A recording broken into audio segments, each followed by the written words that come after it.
Hey everybody, Ken Pooch Van Druten here, along with my buddy Chris Rabold. Hey Chris, how you doing? Good, man. How are you? I'm doing great, man, except for my Howie Mandel OCD touching everything is freaking me out thing that's happening right now. Right. I'm literally... All my germaphobe friends make sense. They are the ones that were right. You know, I'm like walking around just going, oh man, I don't want to touch anything. Going to the store is an adventure. It's like it's a scene out of the movie Contagion for sure. It's crazy. Yeah, it's pretty crazy. But I'm trying not to be Howie Mandel and, you know, be the guy that's going to incorporate back into the world. But actually, if this goes well, we may just do this for the rest of my life. I'm just going to stay inside. And I was going to say, yeah, that's great. If we can figure out a way to monetize this, I'll just stay here. I'll just talk shit on my computer every day. Like, ooh, I'm tired. I gotta go to bed. I gotta go to bed. It's 4 but me going to bed is me in a fetal position, sucking my thumb. Stay away from that for a while. Yeah. Anyway. Well, all right. So here we are, but we're having some fun shooting these videos. We hope you guys like them. So anyway, what I thought we might talk today about is kind of like the relationship that you and I have with a system engineer. You know, I think you know, a system engineer's job 10 years ago was a guy that pushed boxes in the building and pointed speakers at people and went, okay, and handed the keys over, you know, like, here's the car's running, here you go, you know. You know, I think let's point some speakers up in there because there's going to be some people, you know. That was the role of a system engineer. And so coming up, I and you spent a lot more time in being a system engineer along with being a mixer, right? Sure. I know that I spent a bunch of time, you know, tuning PAs and like trying to get them to work.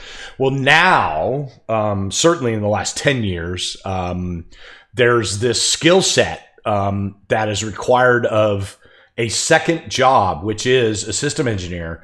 And it is somebody that I rely on heavily. And I think more so than you do, because you still kind of tune your own PAs and still want more control than I do. And I know that, and I'll have you speak to that here in a minute. But for me, I really count on that person. And when it's right is when that person is really good at their job. And my job is to hand them a left and a right that's really good. Here you go. You take that and make it sound the same here as it does everywhere else, you know, or make it sound everywhere else as it does here, other way around. Yeah. That is a skill set that I don't really want to have. Like I like networking, but it's not my favorite thing to be involved in, and that is like literally what a system engineer's job is. So I don't know, speak to that, man, because I know that I've watched you, like I've come and visited you, and you still incorporate into your workflow more tuning things than I do. I expect my system engineer to kind of do things that you are still doing. So maybe speak to that a little bit and tell me why you do that. Sure. Yeah. I think part of it is habit. Part of it, God, there's a number of things. I could almost use notes. I could use like a cue sheet for this because honestly, because I feel so incredibly strongly about this topic, as much as more so than I have about anything else we've talked about, and I don't want to leave anything out. But I value that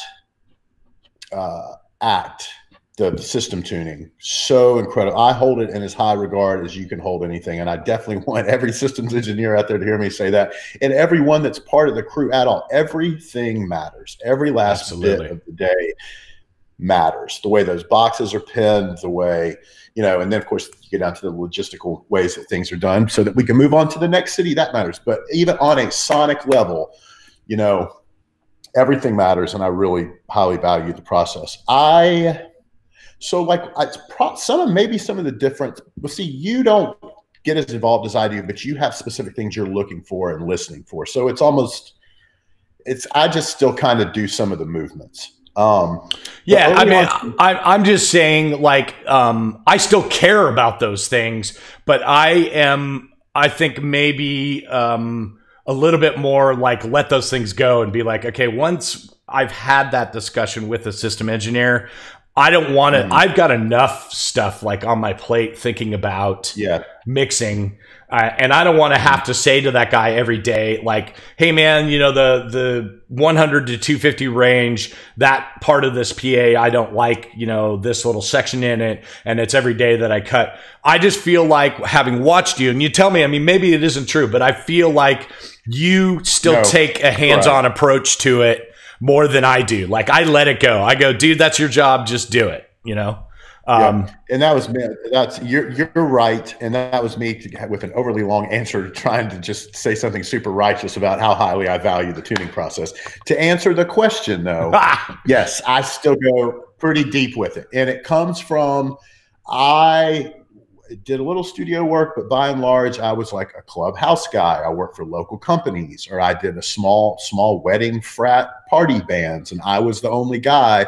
And part of what I really got into was ringing out wedges, which is a lot of my coworkers would laugh, think about me doing that now. It was ringing out wedges and tuning PAs. Right. And I fucking loved it. And we talked about tuning and something the other day, and I really take great pride in it. So there's that. It's just old hat. Plus I started learning Smart early on and really believed in what it was doing and the way that it removes opinion. You know, data doesn't care about the argument you just got into with your wife, and data doesn't care about your mood or your cold or anything. It's just that. And incorporating that into this highly subjective world appealed to me early on. So I like to know what's going on.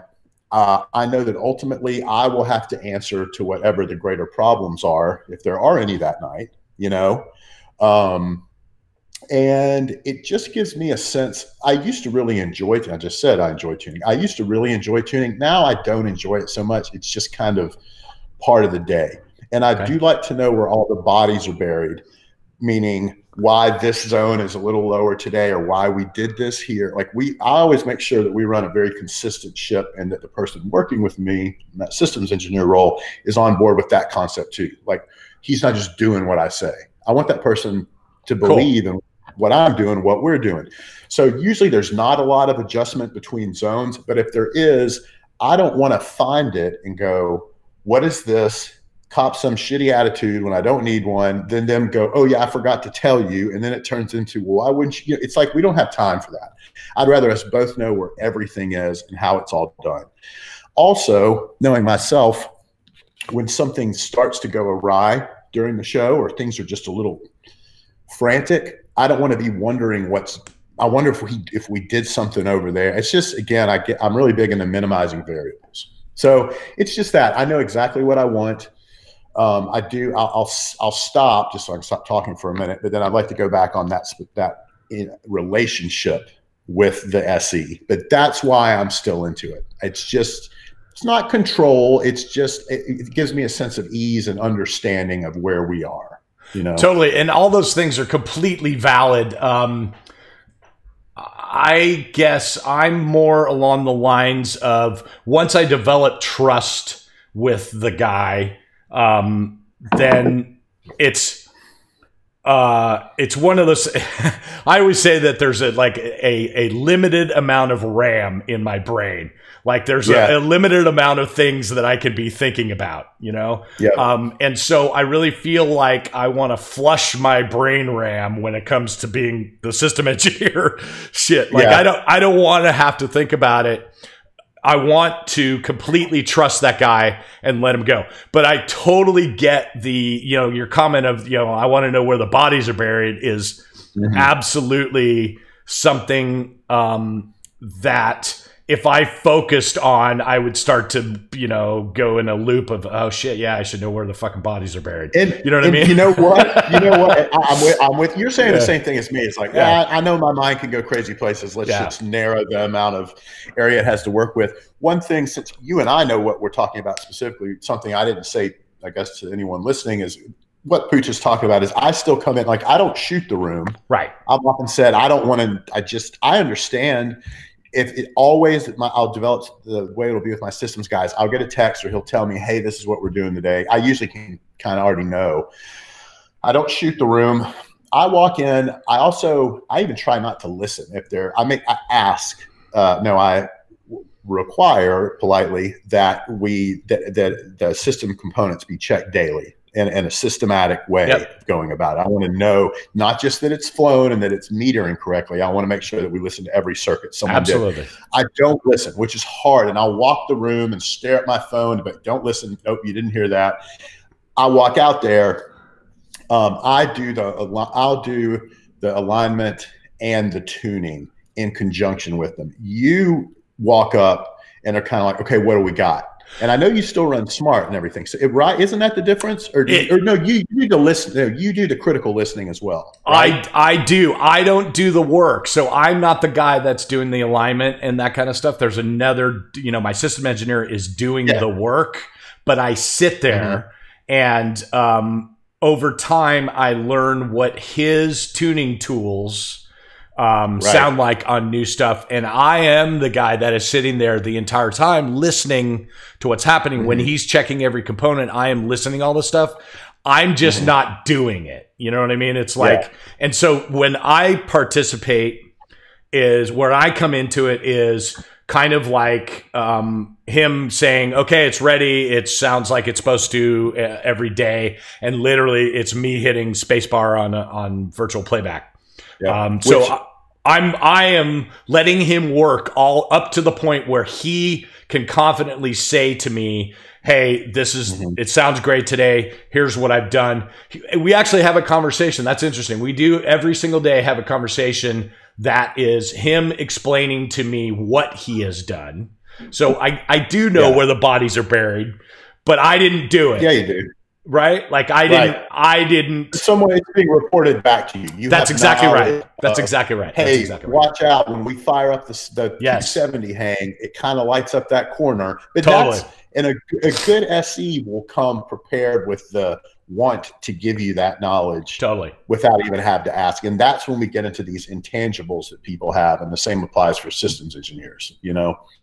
I mean, I have found just in not even in the audio world, just in dealing with people in general, if you let people work for you, like if you don't try to micromanage someone, if they're good at what they do, their success will be you not getting in their shit every day about what they're doing. You know what I mean? Right. And so, so for me, I find the less micromanaging I do, the better that person succeeds. That doesn't mean that I'm not watching from afar to see like what the hell's going on. You know, like I'll hang out and be like, you know, what is going on with that kid that's flying PA right now? Like what is happening? And I won't have a conversation right that second, but I follow the whole thing of, hey, I'm going to go talk to my system engineer so that he can talk to his crew, the chain of command, whatever that is. So it's not that I'm not involved. It's that I am trying to let other people succeed at what they do. Does that make sense? It absolutely does. And, you know, I should say too, I've had one guy that I've worked with, Chris Sullivan. Shout out to Sully. Shout out. There's a few Sullys out there and he's one of them, but, we were so on the same page. And again, let's make it maybe an upcoming, within this talk, a conversation about that, maybe similar to the specifics of that interaction with that person. But I got to the point where he would do the alignment. I mean, he would do his normal job with anybody else that wasn't still interested in it, like I happen to be. Sure. And he would, but not, I will tell you, he wouldn't do, I would go to the processor and put in put in EQ filters or ask for different, but I will walk up and he'd go, okay, here's what we got today. Now with modern tuning tools, with the way that you tailor the tonality of the PA within the processor, he actually would have already done some EQ by, you know, he would say, I've done, depending on what we were on, he and I were often on Claire cohesion and then on D&B stuff. So it would be, this is what I've done with the NF filters on the Claire stuff, or it would be, and also the different, I forgot what it is. It's their way of compensating for the buildup of the low mids in longer arrays, the sizing of the array. I forgot what it's called. Yeah. That, God, I can't believe that. I can't remember either. You know, but yes, yeah. the different, yeah. Quarantine has made us all dumb. Yes. we haven't worked in 34 years. Or in D&B, it would be the CPL and all this. So he would have done some things, but the thing is, they would barely ever change every day. Right. Because he was so consistent and we were so consistent. So I got to the point with him where he would walk up and say, here's what we've got. And he already knew, like my first thing, when I walk up to the desk, the first thing I do is I turn every zone off, but the main left and the main right, no flown subs, no nothing. Yep. And I take a pan pot and I take it to the left. Yep. I mute so I don't hear it pass through the center. Yep. And then I do the right. And I sit there and I go back and forth, just like I'm in some shitty club. Yep. You know what I'm saying? And I listen as critically as I do all day long and make sure that I'm not being influenced by reflections or this. Yep. That's the first thing I do. And that is like that. Oh, I hate it when I'm like, oh, when I hear something and I know it's real, because we have to start troubleshooting from the jump. Exactly. So he'll walk in and he will have already shown me here's left, here's right on a thing. Like he was so ready for me. That's the way it should be. Every way. And dude, our tuning process, we could do a stadium or an arena in no time at all. Good. You know, it's just, but still boom, boom, boom, boom, boom, zone to zone to zone to zone. So in that same, traveling down that same path, you know, what I enjoy, you know, the guy that I'm working with right now, shout out to Mike Hackman. He's amazing. What he does with me, which is really cool, is if we end up, you know, I'm in a band that goes and does a lot of festivals. And so it's like, there are periods where it's like PA du jour for weeks. Like I'll be on Clear Cohesion for the tour for like arenas. And then all of a sudden it's, you know, every PA in the world for weeks on end. And his goal before I even show up is to like, tailor that PA to kind of have the same signature that whatever PA that we agree on is like the best sounding one. So for instance, with Iron Maiden, we really think that the cohesion sounds the best with that band. So we take a smart trace of it, but also listening, we know what the signature of that PA is. And he does whatever it takes to make that signature happen on another PA. So it's something that I look for in a really good system engineer is I'm presenting the same mix every day, and I want the result of that mix to be very similar. I have decided that, hey, what's coming out of my left and right is very good. I want the signature of it to be the same. So what makes him very good is making a K1 sound like, you know, the similar, and a J series and a cohesion and a E15 and whatever. And I know every single one of those boxes have different qualities about them, but every day that I step up and he hands the keys over to me, I know that the initial part of this is going to be a very similar signature to what I'm used to. And I think that's a really important thing for a system engineer to know. And that's what I look for from a system guy. Can you speak to that at all? Or? Yeah, well, first, you know, I love those if they're festivals, meaning if they're like outside. I don't want to do a different PA in a different arena every day. That sounds like a nightmare. But doing festivals, I really dig, because if you've got a mix that's slamming, good, you know, he's slamming and you're out. I always talk about flat fields with no winds, man. That's the closest thing we get to near fields, you know? Right. I like kind of showing what you got on different PAs, and there's that little bit of brotherly competition, and it's so that can be fun. I'm just talking about, like, for instance, the preset of a J series is missing a bunch of the super sparkly bits, right? Like, and that was my next point. Okay, yeah. So if you looked at a trace of a J series, it's like this, right? You know what I mean? It's like, here's the low end and here's the high end. It's kind of got this. Whereas the trace of other PAs is more kind of linear. So when I show up at a J series, Hackman is already either, you know, cutting the low end or boosting the high end to make it seem more linear. So that's what I was talking about. So speak to that. And that was good. Yeah. So to that point, that systems guy might also know. I guess real quick, I got excited because I really do like systems. But no, but I agree with you, dude. There's nothing like showing up and being the headliner and also looking around and being like, all right, I'm gonna fucking smoke these guys. It's gonna be great. It's not a fair fight. We had a chance to tune and everything else. It's not a fair fight, is it? Yeah, it's not at all. But you got brass knuckles and they don't have shit. No, it's not fair. But so if that's what I was going to say, is a really good systems guy will also know I can approximate tunings via measurements, but I also know that, to your point, all of these different systems have different sonic signatures, and they might often measure fairly similarly, yet sound markedly different. In other words, and it's usually in the HF. It's usually in the HF where it's most noticeable, you know? So like a flatter whatever might sound brighter than another PA. I'm thinking of specifics, I'm not saying them at the moment, but it's just, anyway. So a good systems guy would know how to do that with his ears first and foremost, you know what I mean? Just know what he's listening for. And that's where we get lost a lot now with system tuning and systems engineers and front of house guys too, is there's so much, as much as I sit here and talk so favorably about acquiring data and analysis, that's all they're looking at. And that's not what I want. Yeah, no. Yeah. I want a guy that's over and beyond that. That's only 40% of the job. 60% of the job is that guy knowing what sounds good. And that's the problem. And I just did something with the Signal to Noise podcast guys.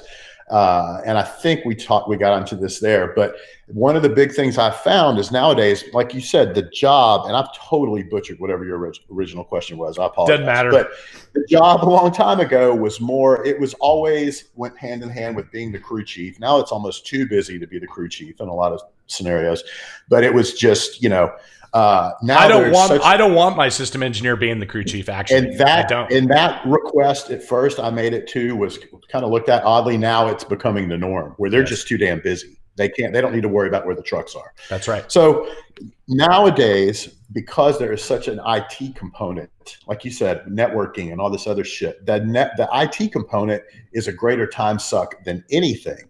So what's happening is, as we're again talking about generations as they're coming up, I'm finding more and more guys that are super technology savvy, less and less critical listening savvy, and finding someone that pairs those two. What I'm looking for ultimately in a systems guy is that, you know, because that's, I'll freak out. If you ask me what's wrong with the network, I don't know. There's just red lights flashing and it sounds wrong. That's right. Like I've gotten, as much as I'm into system tuning, this is just me being honest. There's red lights on, and I don't know what the fuck is happening. You make it happen. Bad is happening. That's right. You fucking fix it. Fix it. Ironically, when shit gets really crazy, that's when I get my most chill. If the hi-hat is moved 2 inches, that's when I act like a fucking child. Like there's no sensibility to it.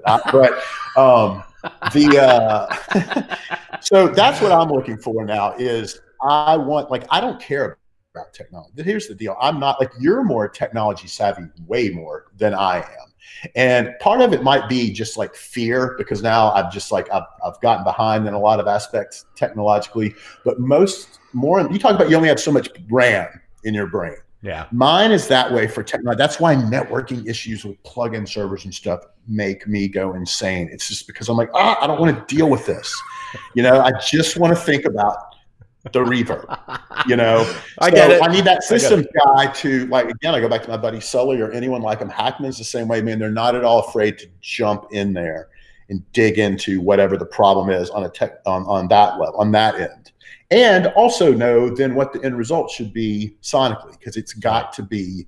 It's got to be both. Got to be both. Mm-hmm. Yeah, and that is what I think separates some of the best. Earlier on I was talking about how there's a skill set that's important that people have now, and that's really what we're talking about, is someone that is really good at knowing what sounds good and knows how to achieve that, but also has all of these tools in their toolkit of, like, when all the red lights are flashing, they're the guys that know what's up. And you know what? That person need not be a mixer. Like, I feel like a lot of times I will even cite someone and say, and he's a good mixer, which I don't want to mean puts them on some other, like, you can be, it's no different than an audiophile that listens to nothing but program material all the time. Just 2 tracks, like, learn to listen at that level. And that is you know what I mean? Like, that is a skill set unto itself. I find the best guys are guys that don't want to be mixers. They're the guys that want to be the system engineer, right? Yes, like, they're the guy that's like, no, this is my side of the street. You stand your side of the street, but we're going to make something together that's, awesome. And that person is the same guy that if you're at a shed and you are sucking, he's not going to walk out. He's not going to walk out of there with the tablet and say, I'm going to make it sound so much. He's going to try to remix it tonally. Oh my God. He's going to hit the point of his life in that moment is to make it sound like shit everywhere. That's right. Because that's exactly right. The goal. That's right. Replicating what's happening. That's right. That's that's a really interesting point, and that is exactly. But that would be hard. Because a lot of guys are going to go over there and they're going to fix it what they wish they could fix all night long, and it's like, ultimately it's our job to get right or fuck up. Totally. No, that's true. That's true. I will say, if I really trust a system engineer and we have a relationship over years, I will say sometimes to those kind of guys, like, hey, listen, when we were listening to stuff, tuning and checking stuff, I noticed that the corner over there sounded, in the 270, it seemed like it was really harsh. So if it's harsh during the show, then fix it. You know what I mean? It's like, don't just stand there and let it happen. Make it sound like it sounds here. So I just wanted to point that out. It's like, I'm not expecting guys to walk around and not do something. I want guys to do stuff. Particularly come showtime, like Hackman, I bet you money he looks at you and goes, because that's what he used to do to me. You'll have some sort of like, go for it. Yeah. I expect them to, if it's bad, I will have maybe taken a second to say, hey, I'm really hearing the side of the room. Yeah. But I'm more totally. Like, at that time, I'm like, go do your thing. Yep. I got enough going on. Trust you. He always lets me go, usually the first 2 songs, and if everything's kind of normal, if there's nothing that's really weird, he does it. He looks at me and goes, I'm going, and I'm like, all right, cool. Yeah. And then he's gone for like 3 songs. If it's a stadium, he's gone for like 5 songs.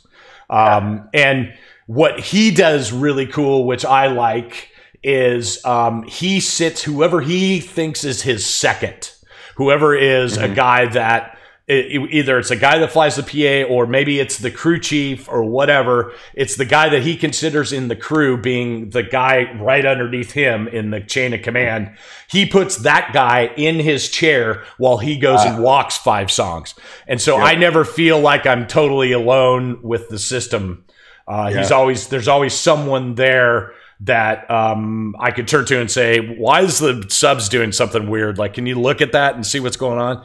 Because again, I don't have time for that. Like, I'm so focused on what's happening in my mix. I don't want to know what's happening with the system, but I want a guy that's there. So I like that. I don't know if you like that, but I do for sure. I want to know someone's there. And really, again, just on what does that error message say? Totally. Like, I don't want to. Just you know what I mean. Yeah, so for peace of mind, I don't need someone to hand me a drink, but I do need to know that someone's there watching. Totally. I mean, I'm spoiled with Iron Maiden because I actually have 2 system engineers. I have another guy, Tim, who is an amazing system engineer in his own right, and he is a Claire guy. And so anytime that there's a Claire rig, he's there. So now all of a sudden I have 2 different system engineers that are like I would trust with my life with either one of them. Yep. And so it's pretty awesome. You know, Mike will go take a walk and Tim stays with me. So anyway, I'm very blessed and lucky in that regard for sure. Cool.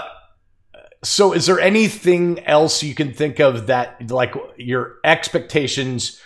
Think about speaking to someone that's coming up in this industry, wants to be a system engineer. What are your expectations of that system engineer? Maybe even like starting in the beginning of the day, like describe what your expectations of what that system engineer would be. Yeah, and this is something I have this conversation with both the whatever company I'm working with and with that person individually about what my expectations and hopes are for us always. Like from the jump, I want to make it very clear, because I've sent, you know, plenty of system guys home just because but we weren't the right match. Yeah, I'd rather not do that ahead of time. So what I expect the systems guy to do is to obviously to shoot the room. What we mean by that, you know, is go in, take the measurements, put it into whatever the predictive software. Yeah, predictive. Right. Put it into that software. Depending on whatever system you're using, figure out what the rig needs to be. A lot of times they've done that ahead of time, but anyway, then to give all the guys how the rig needs to be hung that day with the specific angles, this and that, blah blah blah blah blah. Put the rig up again, component check it, verify that everything's both working and signals going where it's supposed to be at the right place. Take it to trim. Do that in a systematic fashion. You know, there's going to be tape measures on it. If there's not, like you said, I'll be watching, but I can't remember the last time never saw anyone do it on a tour. Don't ever remember that. Anyway, they too would need to be methodical in their movements. Barely have time to talk to me. You know what I mean? Like, totally. I want them to be hustling because not freaking out. No. Hustling. Yeah. And then keep me involved to whatever degree I need to be. Like, I never, if I'm honest now, tip my desk. A lot of times they're just like, Chris, don't even come out here. Just don't. I know you do. I also own your desk. If I owned my desk, I would as well. I know you would. It's not about being lazy. It's not about being lazy. It's, for me, it's my gear, so I want to plug all the stuff in, and that's really, truly what it is. Yeah. I totally understand. And there's other ways. I make no bones about walking at 2 o'clock. Make bones about walking at 2 o'clock in the afternoon, and because I work 20-hour days on the front end, and I stay when everybody goes. Like it always out. So I expect the systems engineer to then say to me at the right point in time. I might be so bored I'm already sitting out there. Like, I'll learn their flow, but then if not, they'll hit me up and be like, "Hey, Chris, we're ready for you." Yeah. And what that means is just what I mentioned earlier, the system's ready. And from there, and this is when I will have the conversation. This is why ahead of time I would have had the conversation about this point during the day. That's where I want to come in, get the debriefing on what we've done, why we did it. Yeah. What the guys noticed about the room, or what the house guys told them, this or that. Then we're going to start my tuning process, but we are absolutely going to do it in conjunction. And so I'll let the guy know, this is what I like to do. The big conversation preceding this is, we have to be able to do this together. You mentioned the guy that would rather be mixing. There's also the guy that can only do that gig if he's tuning and handing it over. Like, that's going to hurt his ego too much to relinquish some of that driving to me. Right. Now, ironically, I've noticed the people with the most confidence in themselves are the one that are like, absolutely, I'm going to hand you the best system I can, and then I look forward to working with you on this. The guys that are it's the dudes that get a little upset quick that you're like, ooh, what are you worried about? You know? Well, I think it makes us go somewhere like, maybe this guy doesn't know what he's doing. Like, how many things has he kind of like not been paying attention to? I mean, that's, it's about trust. Yeah. Or over tweaking. It's about trust. Right. Yeah. So I just let them know at that point in the day, we're going to do it together. And I have a very specific curve that I use. And that curve I'm referring to is in the form of a transfer function that I look for.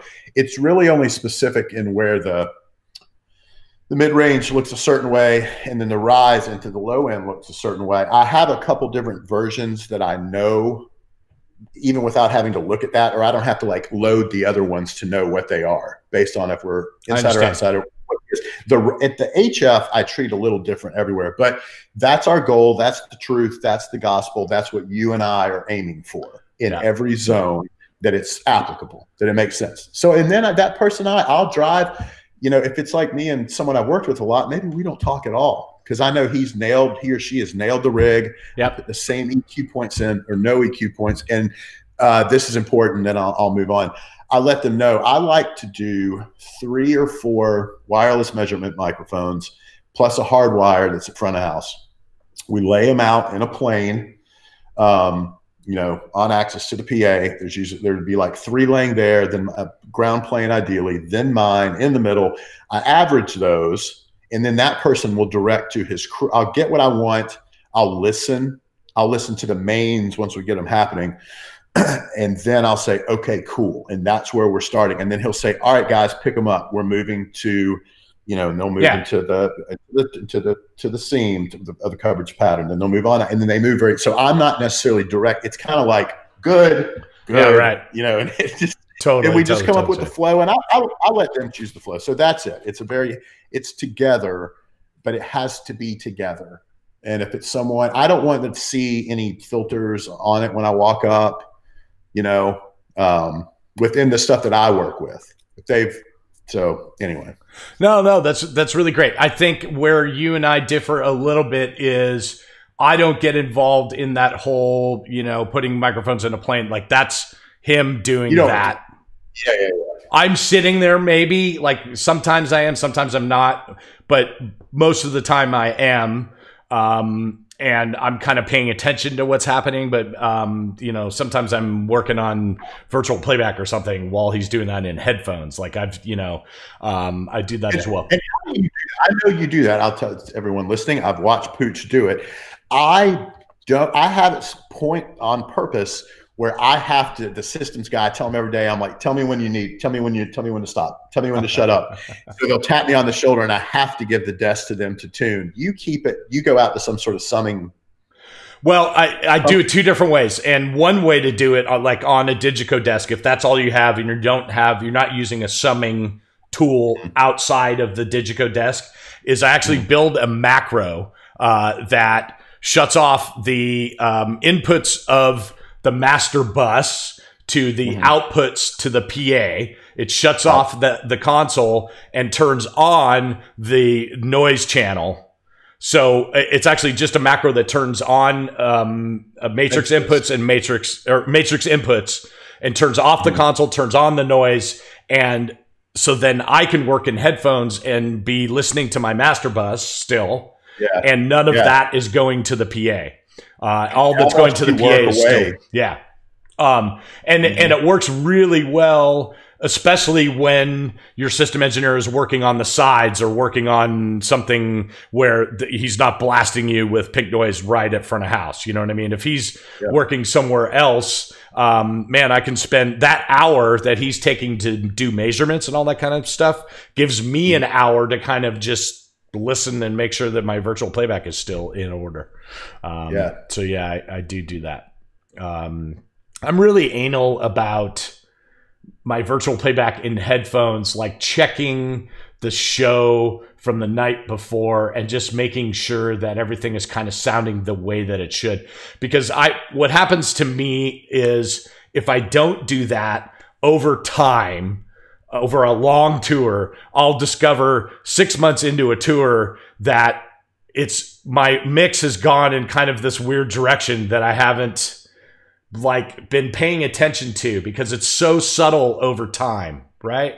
Yep. So I've noticed in my experience that I'll get to a place like 6 months into a tour where I'm just like, man, I don't know what's happening, but it's not like how I remember it was in rehearsals. Like, I don't know what is happening. And then I'll go back and maybe, pull up a show from 4 months before that and listen to that, and try to figure out what it is.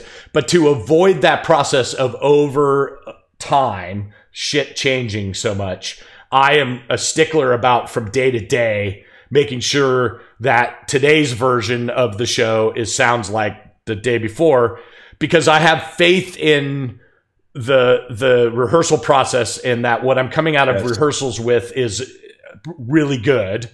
And so now that right there is, you know, truth times 1,000. That is the most real thing that we've said yet on this whole thing. You know, that's great, dude. I want to stay focused in that. I don't want to make all these little changes so eventually a year down the road, all of a sudden I'm like standing there and going, man, I get frustrated when that shit happens. Like I go, man, my guitars don't sound the same anymore. My bass sounds weird. I don't know what's happening. I mean, I do that anyway because I freak myself out anyway. Of course. But this, for me, I discovered kind of helps me to alleviate that. It keeps me in check, and that's why I do it every day. I think of like, the notion of like, you're scooping a bunch of kittens that are running away. Like when playback is maybe 15% creative. Oh, I wonder what'll happen if I'll try this type shit. And then 85%, like you said, reeling it back in, or, that's what's happening there. That's that. Or why am I always peaking there? Why am I always, there's a crash and a kick and a hat and that bass note there. That's what it's like, finding things and also just keep bringing things back to the bass level. Because otherwise one thing will happen to you more times than not. It's just flat out gain. Oh, man. It's the whole mix. Because as soon as this does it, if you're interested in your levels at all, there's one or two choices, and a lot of times everything else just comes up here. That's exactly right. I do that. Oh boy. So anyway, kind of back to the process of your communication with the system engineer. I do all the same things that you do, but I kind of give control to them in regards to that kind of stuff. But very similar, like how we work, and my expectations are very similar to what you described. So then you get to a point where you said, I think in an earlier video, that maybe you don't do so much virtual playback. You do your own songs that right? I do my own tunes, and I know we differ in that regard too. And I, with every bit of my soul, understand the argument behind, not argument, but the conversation for using your show. There's nothing more applicable. I do it for a number. I don't use a lot of playback. I've started using more, and like I said, I'll often just do like rhythm section and then add in some other elements to check. But then I'm afraid it's just going to cause this vacancy sign to go off and every band member to come to front of house and be like, what are you doing? Or they start judging you while you're tweaking shit, whatever. So, I put a stop to that pretty quickly because it does happen. Like, guys will show up. Now, listen, if it's the artist or if it's an MD, they get carte blanche. They can come to front of house. We can discuss stuff all the time. But if the percussion player starts coming at me and talking about how the triangle isn't loud enough, then I turn to that dude and just go, listen, man, I got way more stuff going on than worrying about the triangle. Here's a bigger part of why I do it, though. I can do it while I'm sitting at front of house. I can listen critically while sitting at front of house. I can't walk and do it because this gets back to the amount of available, RAM at any given moment. I will be walking, also wanting to remix or wanting to move. I can't separate my brain from my creation there, and analytically, I just can't separate the two. Totally, 100%. So what's interesting about this is that, and it's horrible that I'm admitting this, but most days I don't walk. I count on my system engineer to know early on in a tour, if I'm working with someone new, I will walk a bunch and I will just kind of spot check that person is really doing what they're saying they're doing. But after the first 3 weeks of a tour, I literally don't walk for the same reason that you're talking about. All I do during walking is thinking about what I should be turning down or turning up in that situation as a mixer and being like, I can't stand it because the vocal is not working in that situation. So absolutely, 100%, 100%. And if you think about this, think about the way the conversation's just gone. We had mentioned, though, that Mike Hackman or Chris Sullivan or whoever it might be, they are absolutely walking, both during the sound check process or tuning, sound check, and show. So that is being checked repeatedly, and often their team is as well. Totally. Totally. I count on, the guy that's flying stage right PA and that's all he does is fly stage right PA. I want that kid to want to learn and to, I don't want that guy to be the guy that just flies PA and goes to the bus. I want that dude, the guys that I like are the kids that are sitting in the nosebleed seats during the process that we're talking about right now. Yeah. And coming back down and asking me questions about, like, how come it sounds like this up there? Excuse me. And I'll say, we'll have a discussion about it. That's what I want, is not only the system engineer, but the rest of the crew kind of out there sitting around, like being part of the process, Yeah.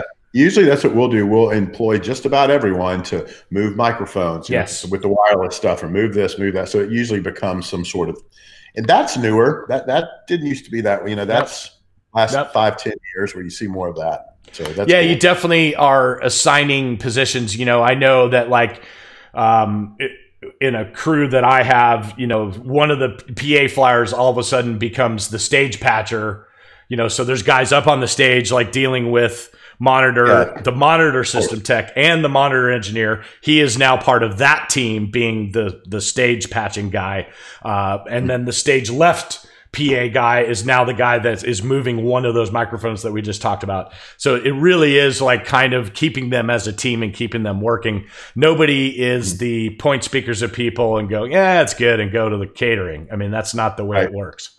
That's my expectations. I want everyone to participate in that, and I want feedback from those younger kids about what they think should change or what they think is different today. I want more ears out there, for lack of a better word, of deciding how things are. But yeah, man, that's awesome. So we go through that process. You listen to songs, I listen to some virtual playback. We get to the point where we're happy. What makes you happy? Like, how does it take? What does it take for you to get? I already know what you're asking. Okay, yeah. Go ahead. When am I there? When are you done? Yeah. When are you done?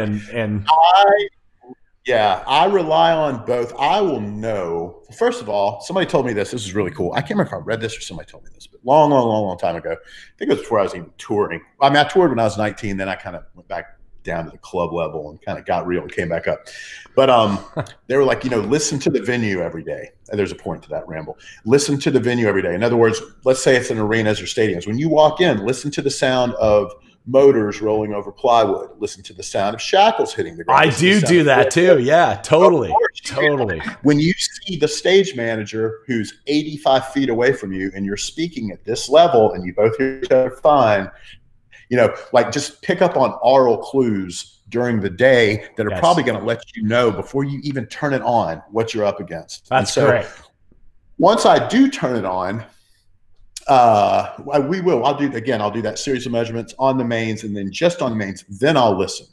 And I'll know pretty quick. And first I'll listen to the mains without the subs, or even if it's flown subs. If it extends all the way down there, so be it. But anyway, I'll know right away how long this is going to take. I'll also know what I can and can't realistically expect. So the bar is set in a nanosecond with, this is going to suck. How little can we make it suck?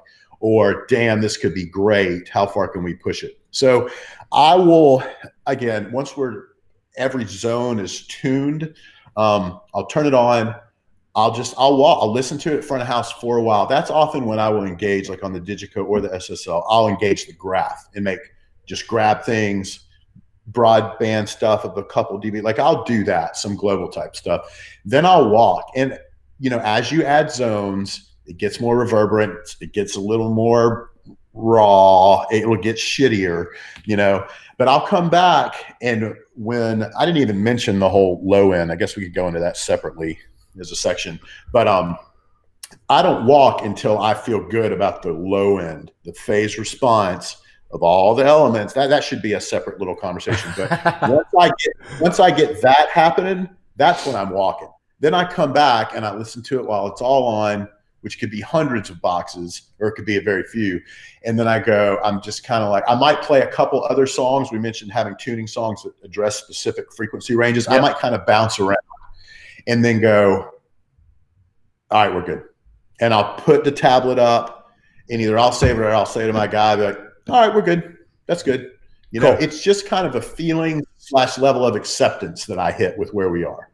Totally it. I'm the same way. You know, in fact, there's some days where my system guy is so good that I'll play half of a song and be like, okay, we're good. Yeah. And he, I know right away. But he will always say to me, he's like, can you play a little bit more? I want to go walk the room and like, you know, check out what's going on. And I'm like, oh yeah, sorry. You know, and then, so then I spend the next half an hour playing the virtual playback of one particular song just so he can go walk the stadium, you know, and make sure that it sounds good. We keep coming back to Hackman because he's so good. But man, I would literally sit there with my head on the console. Awesome. Mad, just waiting for the radio to go off. Like I'm the guy. The front of house. Somebody for listening for Tuesday. It's only because he cares and he walks every last seat. Oh my goodness. Yeah, I know. It's amazing. Cool. And then, so let's get into that just a little bit kind of at the end here. Let's talk about low end management and how that's important. Go ahead. Yep. I was going to say, and I spoke with this on someone the other day, there's two things I consider the black arts in live audio. It's awesome. Subs, meaning like, you know, alignment, really getting consistent sub response, and proper use of vocal effects, which I guess we really haven't. We touched on vocal effects. I'm sure we'll do a whole thing on it. Those two things are so goddamn hard, and they're so critical, and they could be make or break depending on the vocal one. Not as much the sub stuff for sure. So this is what you're wanting to talk about, right? Absolutely, 100%. So what I do, again, I do rely, if there's anywhere that I rely on stuff like Smart and everything, it's on the phase trace end of things. And there's nothing like the syncing feeling of a really worked phase trace between what's stored and what you're entering going. There's no amount of time or a polarity inversion I can do this is going to suck in every way possible. Yes. I don't know which of those ways. That's the worst. But so I'll listen to just the mains. And a lot of times if it's a system that's, you know, not full range, that's a pretty ballless sound. You know, pet, pet, pet, pet. And I listen to the same thing. I listen to that rage track, take the power back. I just loop the kick drum. I just listen to that. And I'm like, cool, cool, cool. Then I'll add in the flown subs. Then I'll add in, and then this is kind of getting into some advanced topics. I'll tell you, I'll move the level up and down. There is the argument that as you move that level, this is a crossover point, ladies and gentlemen. As you move that level up and down, you have changed. Let's say this is sub. Yeah. Let's say I turn the sub level down. I've now changed the acoustic crossover point. If it started at 80, as I lower it in amplitude, it's now at 6. So then you get into some kind of and that's why it's one of the black arts. You gotta anyway, I'll turn on, let's pretend it somehow stays great. I'll adjust the flown subs, and that's my main sound. I try to do a gig where I can get as much out of the air as possible, because that's going to be the most phase coherent, of course. And I think most mixers do, because they understand that's going to be the most phase coherent you can get. Let's say I'm using the subs as in their true sub sense. And I say that because sometimes I don't. Sometimes I only use subs almost like in a front fill sense. It's just, if I can get the low end response from the PA down low enough, they're just kind of to fill it in. Let's say I'm using it really to do it as well. Then I'll turn the ground subs on. But I want as much as I can, yet still stay out of limiting, out of the air. Yep. So we look at all the phase traces, and then it's just done. It's that same rage track. I'm just turning it on and on, and I'm just adding the elements. And a lot of times I'll say, if I did the alignment, I know what it is. If I didn't, I'll be like, what was your other time? Because so many times they actually had 2 times they couldn't decide on. Of course. But anyway, just mess with times, mess with amplitude, and I will walk. And the problem with using ground subs is your main sub element. So many times I'll walk to the front row and I'll tell myself, I cannot do this to these people that are down here. Yep. And I'll turn it down. So all that being said, my low end response on a tuning level playback program only thing is probably way less than what most people would expect, because I like to mix. finger thing that happens with subs too, like the hotspot finger, you know, even I didn't even speak to that. It's so hard to mitigate. Oh my God, I know. So I'm so much the same way. I'm like, I want all my low end sub information to be coming from the air, and then this stuff down here just kind of filling that in. Yeah. Right. And with regards to that, particularly as you get on bigger tours, you oftentimes when it comes to ground subs, you're not choosing their placement. You might have a seat at the table to make an argument for manipulation of what you're suggesting. Remember, it would be great to show someone the plot of the Bieber thing that we both collaborated on and where those subs ended up. Because you can mitigate, as you know, as we all know, you can mitigate this sub response with certain arcs and walls, but how many pop tours are going to allow you? The subs are going where they're going, and you're going to get power out. Not only going where they're going, but they're going when they want to put the pyro piece or the light. Definitely where you want to put it. You are not going to win in that. You lose. No. So, I mean, at best you get, and I'd love to speak to this on another one of these, just about like maintaining that seat at the table in production conversations, because so many times audio falls at the bottom of that totem pole in the live sense. But anyway, we are our own worst enemies in the sense of we keep doing it and we keep making it happen. And so a production manager goes, well, the sound guys will just make it happen. And so it is a conversation that we should talk about. But anyway, keep going. Learning how to answer. Can we do something? Or should we do something? That's right. Two totally different things. It really is. So what I was going to say, and then I'm kind of done.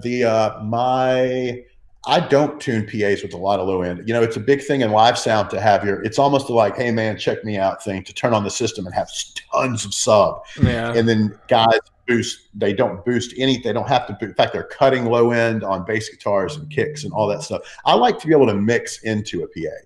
And I want something that's just tonally, don't get me wrong, there's plenty of thump, but it's I perceive it as a linear fashion and also appropriate for live sound. Live sound is supposed to have an enhanced low end inherently, but I like to add the low end as much as I can. Great. That's great. Oh man, that's a great point. So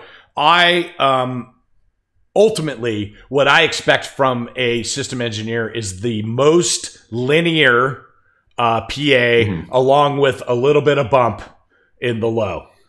That's really what I'm looking for. And it matters. You spoke to it a little bit earlier. It matters that 80 to like 200 range is always like, to me, that's black art. That's like, if you get that part right. Different things too. The way engineers and listeners perceive that area. Yeah. What we find pleasing and natural can vary greatly. Absolutely. And the slope of that, how much amplitude of that, varies from engineer to engineer. And when I'm speaking to a system engineer that I don't know very well, or we're working together for kind of the very first time, that's always the part of the PA that I talk about with them, is that 80 to 250 kind of range and the crossover point of where the subs meet the low end. That whole thing is like the key to success. And here's why. For me, I come from being a studio guy. So this brings up the whole point of like, subs on an aux end. We'll get to that in a second. For me as a studio guy, I spend hours trying to get the high pass filtering right in all of my channels and making sure that only certain inputs are sharing a certain range of stuff in the low end part of that information, and really making sure that there's not instruments sharing space in that frequency range, because getting that part right in your mix is the key to getting the system to be right for that part. Do you know what I mean? So this whole thing, I get this question all the time. Guys maybe that don't mix on nicer systems, maybe they mix in churches or clubs or lower. They're like, well, how come you don't mix, with subs on an aux? Or would you prefer subs on an aux or, whatever? And my answer is always never subs on an aux. And there's a lot of reasons for that. But my main reason is that one of the main reasons is that I actually want inputs that you would normally not send to the aux send of a sub. I want some information to be in that. So for instance, the bottom of a snare drum or the bottom of a guitar, the chunk chunk, I want to use my high pass filter to let the sub have a little bit of that information. Not a bunch, but a little bit. When you have subs on an aux, you don't have control over that. You can turn up just a little bit of the low end guitar, but it's still going full range to that sub, and whatever the crossover point is from 80 and below, it is energizing all of that information, if that makes sense. So that's why subs on an aux for me don't work, because I want control of that crossover point to be controlled by me and my high pass filtering. And then the second really big part of that is having subs on an aux does all kinds of weird phasing relationships between a sub and the main PA, and it's just really not a good idea. Now, does it work in a club? You know, like if you're trying to, you may not have the tools, like you may not have a great sounding desk that has great sounding high pass filters. This might be a way to, for instance, only put the kick drum and only the bass DI into the subs. So like that's the only information that's going on in the subs. That may work for you. But as a generality, I really tell people that as a mixer, you should really start using high pass filtering and quit using a separate sub to the send, or separate send to the sub. I still have control over volume to those things. So volume to my left, right, and my sides, and subs on the floor and flown subs. I have the outputs of that I still have control over, but I'm really kind of controlling that through the overall left and right mix of it through high pass filtering.